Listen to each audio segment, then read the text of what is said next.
Hello everyone and welcome, my name's Ali and today I've got a slightly different video for you guys which is going to be covering one of the next generation consoles, the PlayStation 4. Now before I get into more details, the gameplay in the background here is actually a domination game, and as you can see we're currently losing, we're just about to enter the second half, so it's a very close, fought out game, so enjoy that in the background. Now of course I am a Call of Duty channel, I focus mainly on Call of Duty news, information and gameplay for you guys, but since the majority of my fans will play Call of Duty on, at the moment, a console, and if you missed my last video talking about Modern Warfare 4, where there's a possibility of a Call of Duty game coming to the next generation consoles, I thought it was very relevant for you guys, my viewers, to hear, and I thought you'd be interested in any information regarding the PlayStation 4 and the possible Xbox 720. So if you do enjoy videos like this and you'd like to see similar ones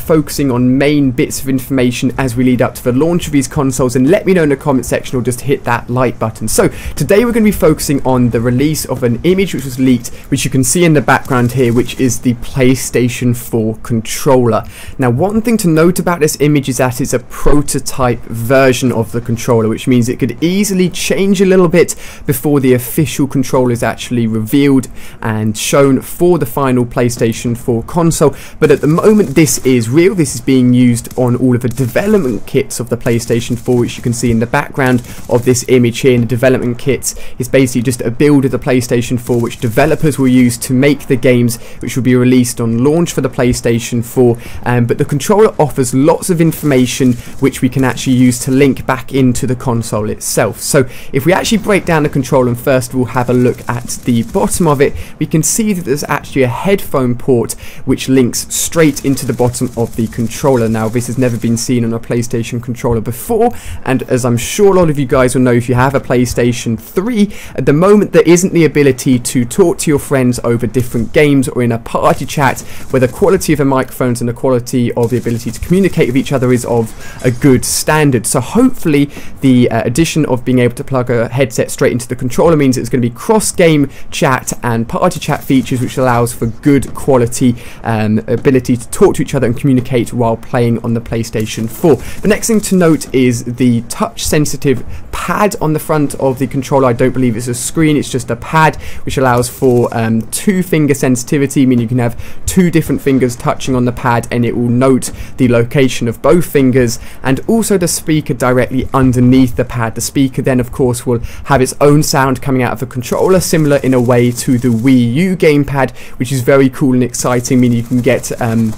certain audio cues and certain pieces of audio coming directly from the controller. Say you're playing Call of Duty and an enemy's just thrown a grenade near you or something like that, the controller could warn you of that through the speaker built into the controller. And if we look at the top of the controller, we can see a blue sensor bar, which is actually the equivalent of the PlayStation Move bar or the PlayStation Move sensor, which we have seen on the PS3, which we can see here, which means this controller actually incorporates absolutely everything. And if you want to move this controller around, aim it at the screen, shake it, it will be recognized just in the same fashion that the PlayStation 3 Move would recognize those movements as well, which is very exciting, very cool. This controller is definitely a massive upgrade from the PS3 version. In terms of the actual physical aspects of the PS4 controller and what has changed, it's a little bit chunkier, which is a welcome change. I know a lot of people thought that the PS3 controller was a little bit too small. The analog sticks are still domed, but they now have a sort of outer edge to them, so you can get a little bit more grip,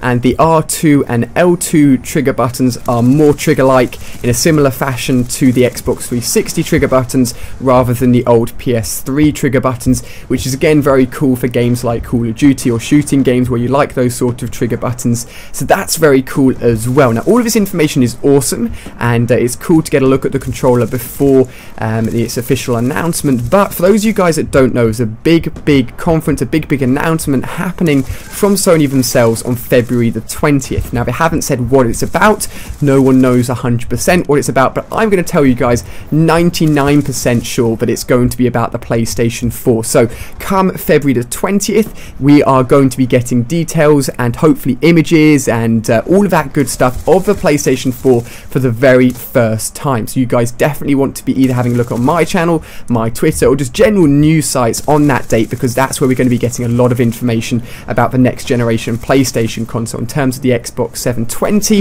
If there's any big information about that in the near future, I'll cover that if you guys like me to as well. I'm not biased towards any of the consoles, I'm excited for both, and it'd be cool to see what both Microsoft and Sony are doing with their next generation console. So hopefully you guys have enjoyed this video. If you've done so, give it a like button and let me know if you want me to cover more next generation console news for you guys. I'll of course be sticking with Call of Duty and all of that good stuff as per normal. But if you haven't seen any of these videos on screen, make sure you're checking them out, including a video showing how to improve your aim a little bit, including a new Black Ops 2 live episode, and also a Turned Zombies video. So thank you very much for watching. I hope you've enjoyed. I've been Ali A, and I'll see you on my next video.